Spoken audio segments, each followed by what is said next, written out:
በጣም ግልጽ ነው። በሁለት ዞኖች መካከል ምን ጊዜም ጸብ ከተነሳ ተጎጂ የሚሆነው ሳሩ ነው። ዛሬ ያው በስምምነት ፈተነዋል። እንግዲህ በንግግር በእርቅ ስለፈታ ነው። ቪዲዮቹ አላስፈላጊ ስለሆነ ቪዲዮቹን አጥፍቻቸዋለሁ።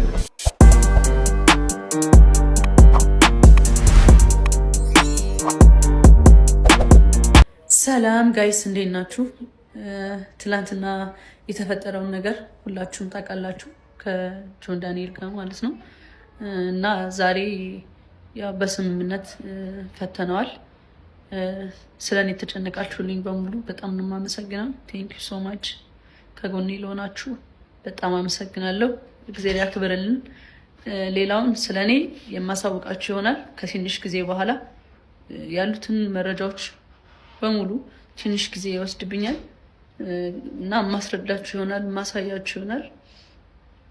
እስከዛ ግን ያው ባይ። ሰላም ቤተሰቦች፣ እንግዲህ ትላንት ከጃኒ ጋር ተፈጥሮ የነበረውን ነገር ሁላችሁም አይታችሁታል። ጉዳዩን እንግዲህ በንግግር በእርቅ ስለፈታ ነው። ቪዲዮቹ አላስፈላጊ ስለሆነ ቪዲዮቹን አጥፍቻቸዋለሁ። ከጎኔ ለነበራችሁ፣ ብዙ ሰው ሲነሳብኝ አብራችሁኝ ለነበራችሁ፣ አይዞኝ ስትሉኝ ለነበራችሁ በሙሉ ከልብ አመሰግናለሁ። ሁልጊዜም እንደምለው ጆን ዳንኤል አይቆምም፣ ጆን ዳንኤል ይቀጥላል። እወዳችኋለሁ ቤተሰቦቼ፣ እንቀጥላለን። ይሄ እኮ በጣም ግልጽ ነው። በሁለት ዞኖች መካከል ምን ጊዜም ጸብ ከተነሳ ተጎጂ የሚሆነው ሳሩ ነው። በዚህ ሰዓት ደግሞ ሳሩ ነው የተገኘው አዶናይ። ጃኒ ምን ብላ መልስ ሰጠች መሰላችሁ? በእኔና በጆን ዳንኤል መካከል የነበረውን ጸብ በስምምነት ፈተነዋል።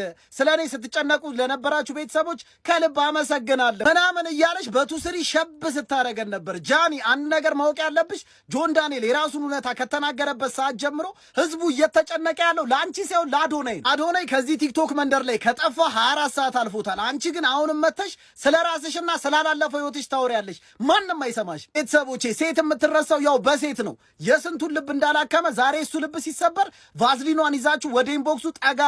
መቼም ለእናንተ አይነገራችሁ የአራዳ ልጆች። እኔ አላልኩም ትመለሳለህ። የአራዳ ልጅ አይዞን አይዞን አይዞን፣ በቃ አይዞን አባቢ